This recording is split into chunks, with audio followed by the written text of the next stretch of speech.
ಲೈಂಗಿಕ ಹಗರಣ ಕಾಂಗ್ರೆಸ್ಗೆ ಪ್ರಮುಖ ಅಸ್ತ್ರವಾಗಿದೆ. ಪ್ರಜ್ವಲ್ ರೇವಣ್ಣ ಅವರ ಪ್ರಜ್ವಲ್ ಕೇಸ್ ಮುಂದೆ ಇಟ್ಕೊಂಡು ಬಿಜೆಪಿಗೆ ಕೈ ತರಾಟೆಯನ್ನು ತೆಗೆದುಕೊಳ್ತಾ ಇದೆ.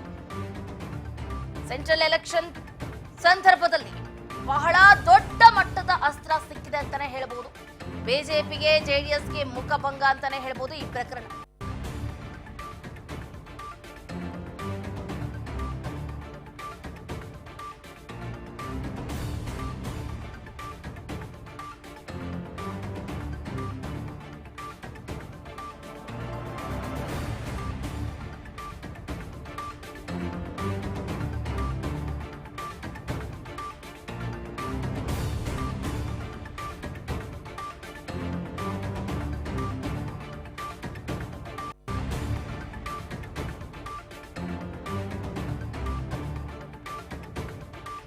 ಪ್ರಜ್ವಲ್ ರೇವಣ್ಣ ರಾಸಲೀಲೆ ಪ್ರಕರಣಕ್ಕೆ ಸಂಬಂಧಪಟ್ಟಂತೆ ಪ್ರಜ್ವಲ್ ರೇವಣ್ಣ ವಿರುದ್ಧದ ಲೈಂಗಿಕ ಹಗರಣಕ್ಕೆ ಸಂಬಂಧಪಟ್ಟಂತೆ ಪ್ರಜ್ವಲ್ ಕೇಸ್ನ ಮುಂದೆ ಇಟ್ಕೊಂಡು ಬಿಜೆಪಿಗೆ ಕೈ ತರಾಟೆಯನ್ನು ತೆಗೆದುಕೊಂಡಿದೆ.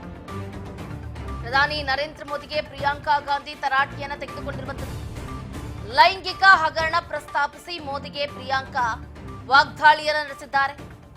ಪ್ರಜ್ವಲ್ ಜೊತೆ ಮೋದಿ ಫೋಟೋಸ್ಗೆ ಫೋಸ್ ನೀಡಿದ್ದನ್ನ ಉಲ್ಲೇಖಿಸಿ ತರಾಟೆಯನ್ನು ತೆಗೆದಿದ್ದಾರೆ. ನೂರಾರು ಮಹಿಳೆಯರು ಇದರಲ್ಲಿ ಸಿಲುಕಾಕಿಕೊಂಡಿದ್ದಾರೆ. ನೂರಾರು ಮಹಿಳೆಯರ ಜೀವನ ಹಾಳಾಗಿದೆ. ಹೆಣ್ಣು ಮಕ್ಕಳ ಜೀವನವನ್ನ ಹಾಳು ಮಾಡಿದ್ದಾನೆ ಪ್ರಜ್ವಲ್ ಅಂತ ಹೇಳಿಕೆಯನ್ನು ಕೊಟ್ಟಿದ್ದಾರೆ. ಪ್ರಜ್ವಲ್ ಭುಜದ ಮೇಲೆ ಕೈ ಹಾಕಿ ಪೋಸ್ ಕೊಟ್ಟಿದ್ರಿ. ಪ್ರಜ್ವಲ್ ಜೊತೆ ಫೋಟೋಸ್ಗೆ ಪೋಸ್ ಕೊಟ್ರಲ್ಲ, ಮೋದಿ ಅವರೇ ಏನ್ ಹೇಳ್ತೀರಾ?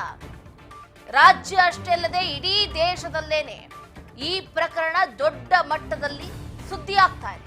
ನೂರಾರು ಹೆಣ್ಣು ಮಕ್ಕಳ ಜೀವನದ ಜೊತೆಗೆ ಪ್ರಜ್ವಲ್ ರೇವಣ್ಣ ಆಟ ಆಡಿದ್ದಾರೆ. ಅಂತವನ್ನ ಹೆಗಲ ಮೇಲೆ ಕೈ ಹಾಕೊಂಡು ಪೋಸ್ ಕೊಟ್ಟಿದ್ರಲ್ಲ ಮೋದಿ ಅವರೇ, ಇನ್ನು ಯಾಕೆ ಆಕ್ಷನ್ ತಗೊಂಡಿಲ್ಲ ಅಂತ ಎಕ್ಸ್ ಖಾತೆಯಲ್ಲಿ ಪೋಸ್ಟ್ ಅನ್ನ ಹಾಕೋದ್ರ ಮುಖಾಂತರ ಮೋದಿಗೆ ಪ್ರಿಯಾಂಕಾ ತರಾಟೆಯನ್ನ ತೆಗೆದುಕೊಂಡಿದ್ದಾರೆ. ನೂರಾರು ಮಹಿಳೆಯರ ಜೀವನವನ್ನ ಹಾಳು ಮಾಡಿದ ಪ್ರಜ್ವಲ್, ಮೋದಿ ಅವರೇ ನೀವಿನ್ನೂ ಮೌನವಾಗಿಯೇ ಇರ್ತೀರಾ? ಯಾಕೆ ಹಾಲಿ ಸಂಸದ ಅಂತ ಕರುಣೇನ, ಮಾಜಿ ಪ್ರಧಾನಿಯ ಮೊಮ್ಮಗ ಅಂತ ಇಷ್ಟನಾ ಅನ್ನುವಂತ ನಿಟ್ಟಲ್ಲಿ ಪ್ರಿಯಾಂಕಾ ಗಾಂಧಿ ಪೋಸ್ಟ್ ಅನ್ನ ಮಾಡುವುದರ ಮುಖಾಂತರ ಪ್ರಧಾನಿ ನರೇಂದ್ರ ಮೋದಿ ಅವರಿಗೆ ನೇರವಾಗಿಯೇ ಪ್ರಶ್ನೆಯನ್ನ ಕೇಳಿದ್ದಾರೆ. ಎಸ್, ಇದು ನಿಜಕ್ಕೂ ಕೂಡ ಕೇಳುವಂತಹ ಪ್ರಶ್ನೆನೆ. ಯಾಕಂದ್ರೆ ಹೆಣ್ಣು ಮಕ್ಕಳ ಬಾಳಲ್ಲಿ ಇಷ್ಟು ಹೇಯವಾಗಿ, ಇಷ್ಟು ಹೀನಾಯವಾಗಿ ಅವರ ಕ್ರೌರ್ಯವನ್ನ ಮೆರೆದಿರುವಂತಹ ಪ್ರಜ್ವಲ್ ರೇವಣ್ಣ, ಈತನನ್ನ ಇನ್ನೂ ಕೂಡ ಪಕ್ಷದಲ್ಲಿ ಯಾಕೆ ಇಟ್ಕೊಂಡಿದ್ದೀರಾ? ಆತನ ವಿರುದ್ಧ ಯಾಕೆ ಕ್ರಮವನ್ನ ಕೈಗೊಳ್ತಾ ಇಲ್ಲ? ಇದರಲ್ಲಿ ಪ್ರಜ್ವಲ್ ರೇವಣ್ಣ ಅವರ ವಿರುದ್ಧ ಆಕ್ಷನ್ ತಗೋಬಹುದು, ಬಟ್ ಆ ಪ್ರಕರಣದಲ್ಲಿ, ಆ ವಿಡಿಯೋಗಳಲ್ಲಿ ಇರುವಂತಹ ಹೆಣ್ಣು ಮಕ್ಕಳ ಜೀವನ ಏನಾಗಬೇಕು? ಈಗಾಗಲೇ ಅವರ ಕುಟುಂಬಸ್ಥರು, ಮಕ್ಕಳು, ಗಂಡಂದ್ರು ಎಲ್ಲರೂ ಕೂಡ ಅವರನ್ನ ಅನುಮಾನಾಸ್ಪದವಾಗಿ ನೋಡೋದಕ್ಕೆ ಮುಂದಾಗ್ತಾ ಇದ್ದಾರೆ. ಈಗ ಅವರ ಬಾಳಿಗೆ ಯಾರು ಹೊಣೆ?